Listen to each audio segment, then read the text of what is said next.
Hello, everyone, and welcome back to Racing Rundown. We're doing things a little bit different this week. As you can tell by the title, this is not episode 162, technically not episode 162, at least, of Racing Rundown and our Belmont Stakes preview show. That will be coming later in the week. Eric and I will be recording that tomorrow, but I did mention last week on Racing Rundown that we would be doing a tribute to Lester Piggott show with Brough Scott, journalist and broadcaster for many, many years in horse racing about Lester Piggott. And I wanted to get that out to the listeners of Racing Rundown. It's also going to be up on Racing Rundown's YouTube, but I wanted to put it out now, so I thought I'd just do it separate from this week's episode.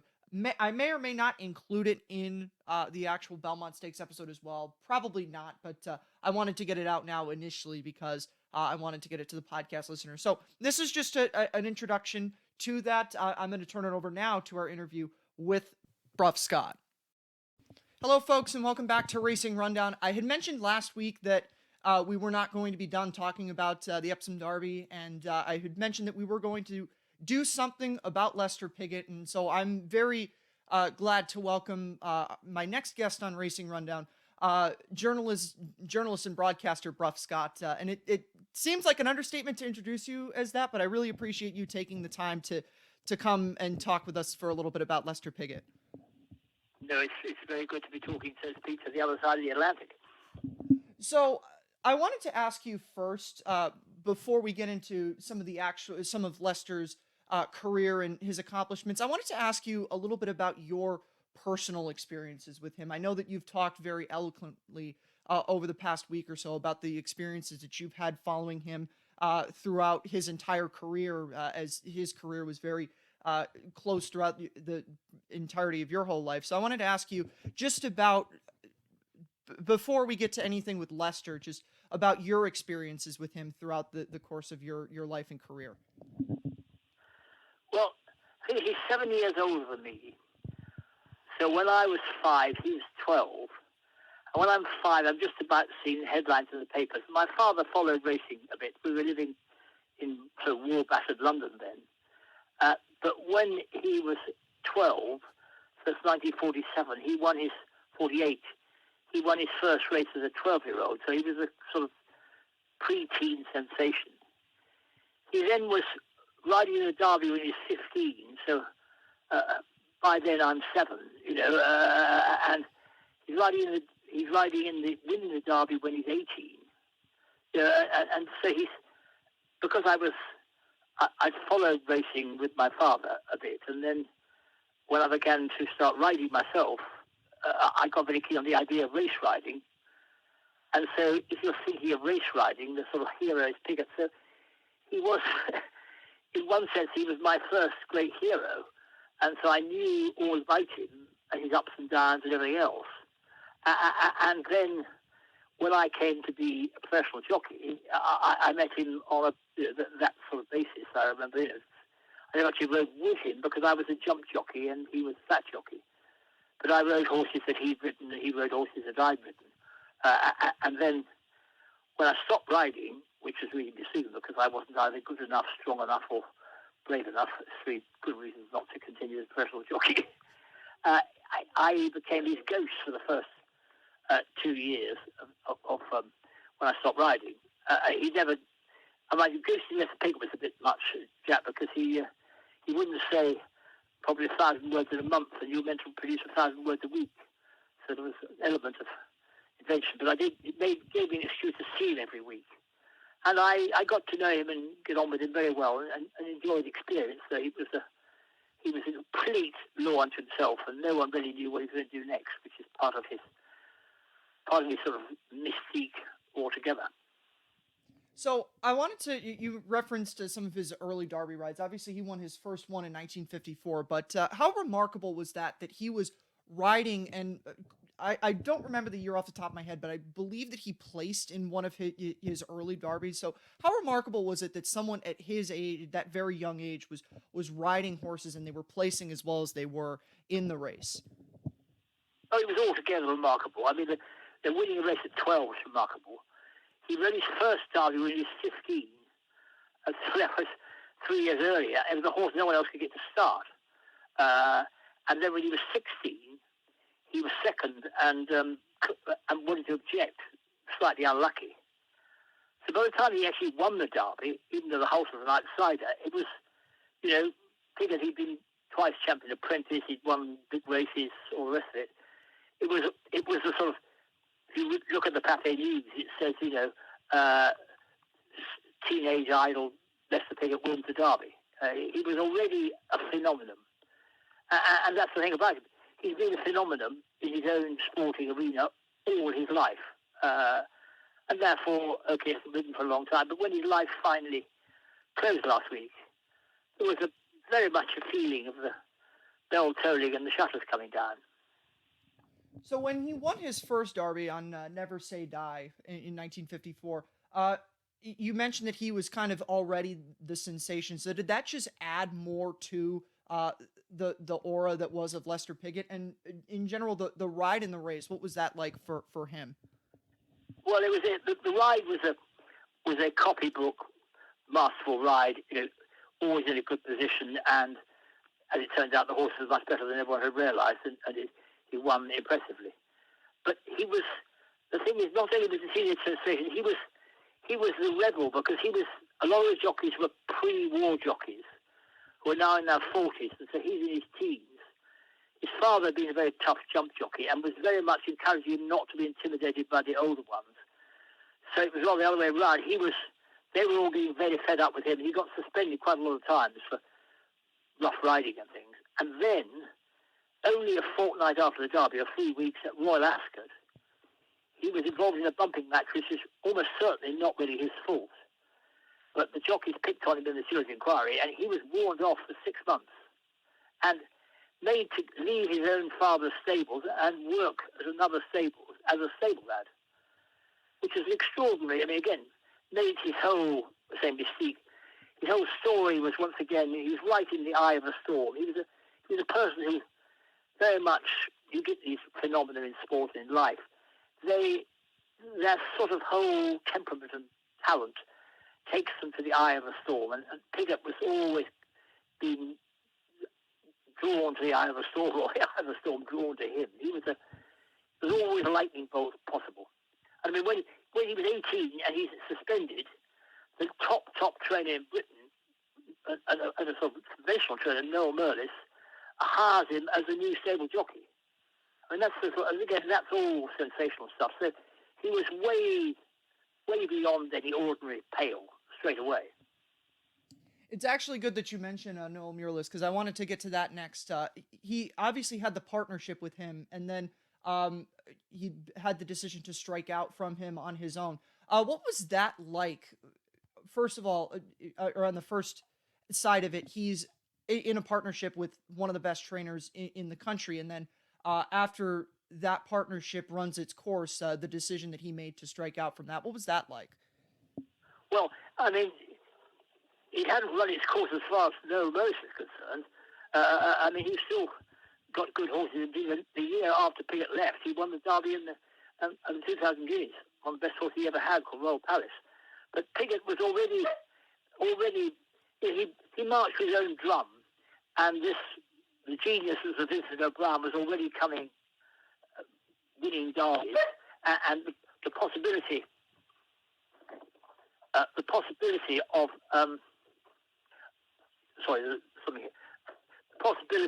going to O'Brien, it actually came up for one particular race. He wanted to ride a horse at O'Brien's, and Merlis wanted him to hold on to his own retainer, and he said, no, I'd rather go freelance. And it was considered at the time, a sort of genius thing. The sort of establishment were horrified. That Piggott, disgraceful. And again, everyone thought, well, that'll fix him. And the next year, Noel Merlis brought top Australian jockey over called George Moore, who duly won the Guineas and the Derby. But I mean, Piggott came back and beat him in big races. And he just was always someone who in a way could get away with it by riding another big winner. But it was a big sensation at the time. Was Vincent OBrien the quintessential match for Lester Piggott? Well, they were opposites in many ways, but they were the greatest partnership jockey-trainer of the 20th century, and possibly of any century. They were, Vincent OBrien, as you know, is a unique genius. I mean, he from absolutely zero put together a stable which then won 3 consecutive Champions Hurdles, Gold Cups, and Grand Nationals, which is unique. No one could ever do that, with different horses, by the way.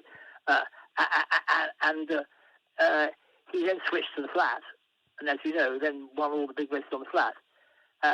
He was, these words that should be used very, very rarely, but you'd have to say Vincent OBrien was a genius, and you'd have to admit that Piggott was too. And I use genius with the definition of talent being what others aspire to, achievements of that level. But genius is when you do the things the others can't even dream of. And that's what those 2 guys could do. And of course, so they were in that sense a match, but in other senses, I mean, Piggott used to totally exasperate OBrien because he always wanted to do his own thing. But OBrien, I remember him telling me once that, I mean, and telling me to be reported in the Sunday Times that he'd like to have Piggott for all the big races, but none of the gallops, because he'd always try to mess up the gallops to try and find out things for himself. Which is an extraordinary thing for a top trainer with a top rider, depending on their teamship, to say about each other. But that's what Piggott was. He was a complete one-off. In 1970, Lester and Vincent came together with Nijinsky, and I guess the first question I'd ask is, was Nijinsky the best horse that Lester ever rode, in your opinion? With racehorses, thoroughbreds, it's such a short span. Lester did say, he said lots of different things, but different times, but he did say once that Nijinsky, on the day he won the King George VI, beating the previous year's Derby winner by 6 lengths, literally in the canter, was the best horse he ever sat on. But, you know, there were different horses of different types, but he was, that summer of 1970 was, to me, the absolute zenith of OBrien and Piggott, and to some extent,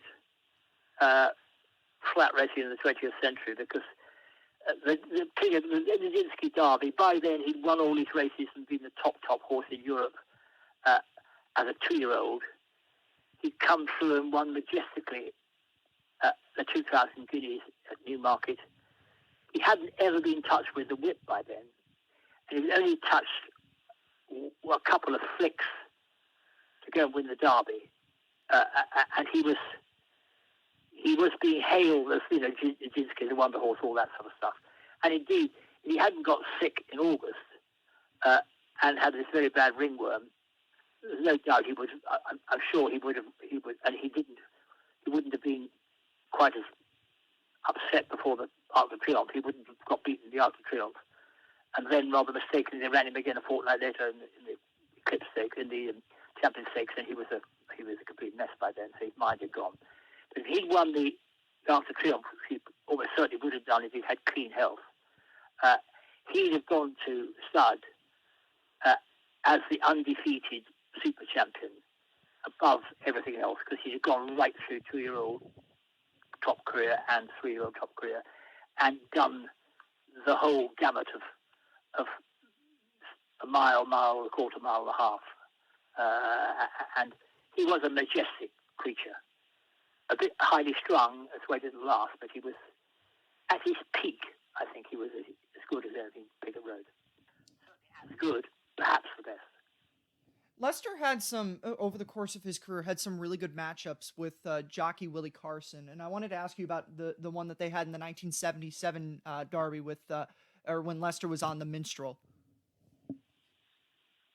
Well, that was a terrific duel, and in many ways, Willie Carson doesn't get as much credit because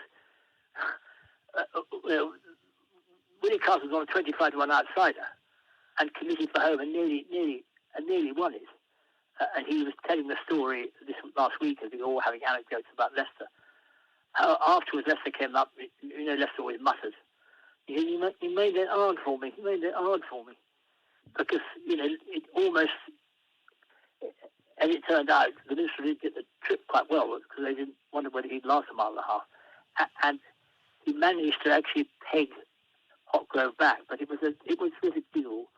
The thing about Lester was that if you had a really titanic deal, you put him down to match anybody, but he could finesse horses in a way that, you'll know the game, but you get a funny filly you can't touch.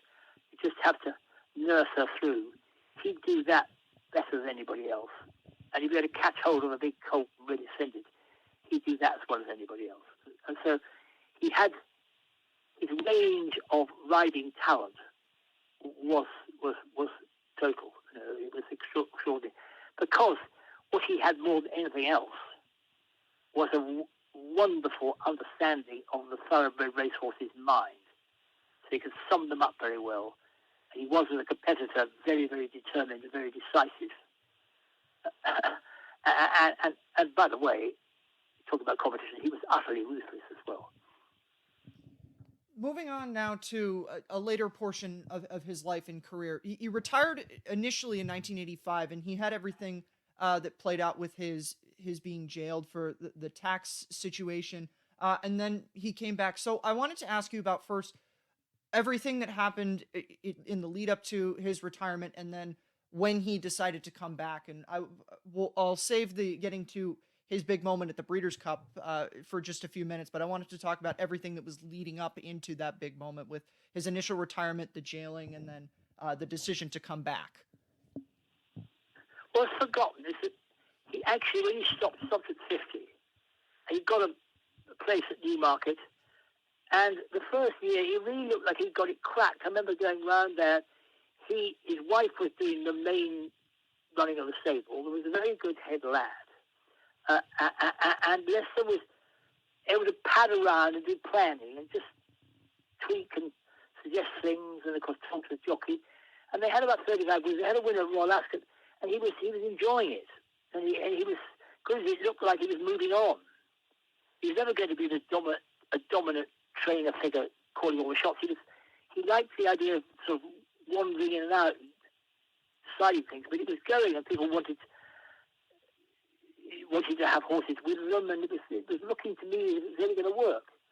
But then this, in the revenue thing, began to close in on him, and of course he got distracted, and then then he actually went to jail. He went to jail for a year, and afterwards, and it was he had a pretty tough time, and afterwards he wasn't in great shape. He got very depressed, and in a way, the great trick about, again, a lot of us were very wary about the idea of him coming back and thought it would be awful, but by coming back the way he did, he bridged the gap between him retiring the first time and then going on, and the sadness and indeed the disgrace of the jail sentence was in a sense bridged because he did the heroics coming back. So it was, in the end, it was a great decision to come back.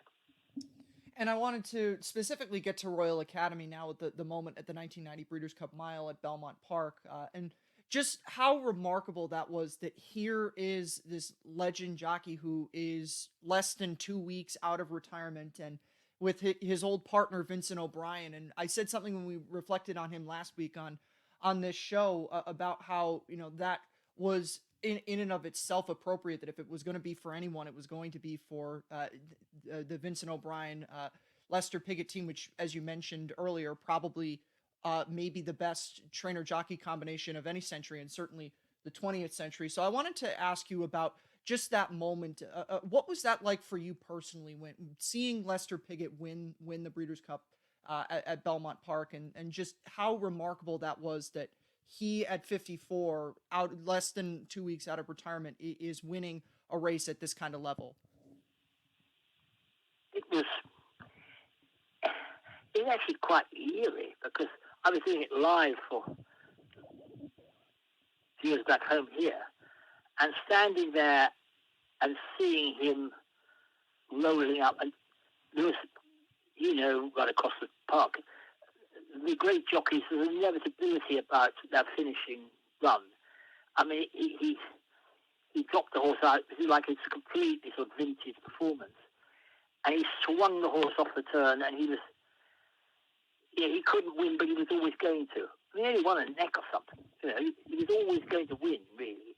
And it couldn't happen. As he went past the post, and obviously I'd watched him, as I said, all my life, and I got very close to him, both the broadcaster and everything else, and I'd talked of him on television hundreds of times and all the rest of it. It never stopped and gone, and I'd written to him in jail and things. And there he was, right back doing the same thing. And I'm not exaggerating, the hair stood up on the back of my neck, because this was like as if a ghost had done it. It was absolutely extraordinary, and there's no doubt about it. It was the most remarkable thing I've ever seen on a racecourse. And that wasn't the end of his second, if you want to call it the second half of his career for him. He won his 30th Classic in 1992. Was that more on the same level remarkable as when Royal Academy won the mile, or was it he had been back for a certain amount of time that you just had to think, okay, well, he's going to find another Classic winner at some point? Well, I think it was still pretty remarkable, but obviously nothing could ever better this thing. Don't forget, they say he was won 5 days from his 65th birthday. But Rodrigo Triano was quite a small little dresser horse. And what was interesting about him was he wasn't a very big horse, but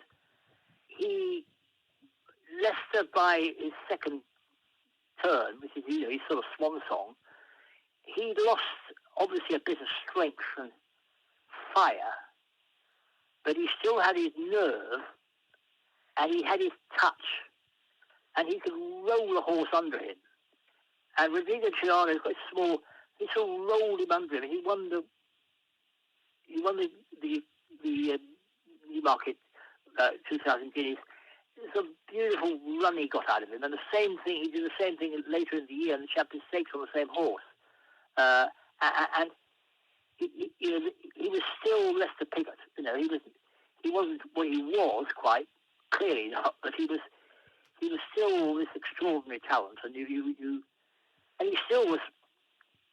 The thing about one of the things, he became very popular with the public, even though he just never spoke or anything else, because he would take anybody on, and he'd take the establishment on, and even if he made mistakes and did wicked things, he was very brave. He could take injuries. For instance, he won the 1,000 guineas 4 or 5 days after being trapped in the stalls. I was doing the broadcast, and we went off the air with Lester Piggott still trapped under the stalls. The horse had dived underneath, and he had his right ear all but severed off, and he got it sort of sewn back in. And 5 days later, he won with all sorts of painkillers. He won the 1,000 guineas at Newmarket. He was very, very tough. And I remember doing the Breeders' Cup live from, I think it was the one in Florida, when in the sprint, his horse went down and he was trapped under it, on the rail. And it was a horrible moment when we weren't sure whether he was sort of alive or not. He got up, and eventually, that night we were always worried about him. He was off in the Bahamas 2 days later. He was very tough. His father had been a very tough jump jockey. His grandfather had been champion jockey in Britain, jump jockey before the war, and won 3 Grand Nationals. So, he came from a very tough background. His great-grandfather on his mother's side had been champion jockey on the flat. So he was 100% bred for it, and it was in his whole psyche that you were a jockey, and the jockey is the thing you did. The last question I wanted to ask you, and this is kind of just a little fun one. Obviously, the big race that you would think of when you think of Lester Piggott is the Derby. But besides the Derby, is there any one race that when you think of that race, Lester Piggott comes to mind?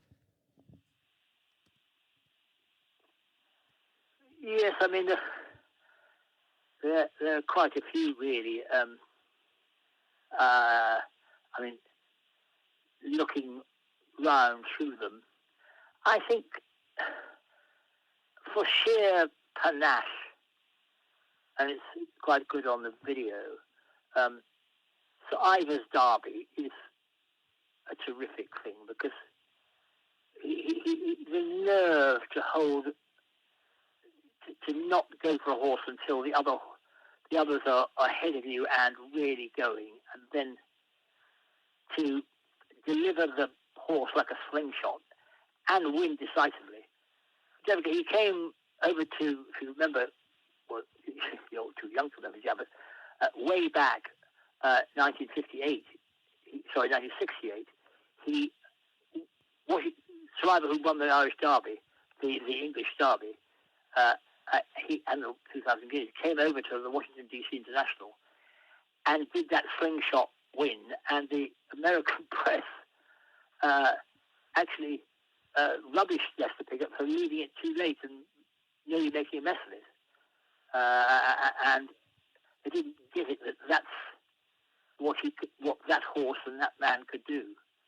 And I think, because I haven't ridden at a lower level, but at a professional level, to have the nerve to hold the horse, and you can sort of draw the horse's energy up like a bow, and then you release him like an arrow. But the instinct is always to fire the arrow soon. The instinct is always to go soon. And as you know, so many more races are won by going too soon than too late. And he had the nerve to wait and the timing to get there. And the Sir Ivor Derby is probably it to perfection. All right, well, I really appreciate you taking the time to come and talk to us about Lester Piggott. Is there anything else that you would have to say about him before we wrap this up? Well, he was impossible to deal with in many ways because you never know what he'll do next. But he also could be, in his own way, he had a very considerable sense of fun, and and quite naughty fun. I mean, he liked to be the winner. I mean, he was walking out of Arlington Park one day after the Barlington Million, in the early days when they had all sorts of quite expensive souvenirs, very expensive sort of sweaters or T-shirts and things. And he took a couple, probably about $100 worth, from the man at the gate. And he's walking out with Robert Sangster, the big owner. And he came out, and with perfect timing, he took them 2 steps ahead of Robert Sangster, and then turned and said, "He's paying." And so Sangster stuck with having to produce money out of his pocket. But he was always, he liked to sort of, had to get his own way, but people were still very fond of him. They were infuriated by him often, but they were very fond of him. I'm proud to have known him, as I am, and thrilled to have been around when such a extraordinary, talent walked upon our little bit of the sporting globe. All right, well, I really appreciate you taking the time for us, and thank you for coming by and sharing with us a little bit about your experiences with Lester Piggott. It's a pleasure.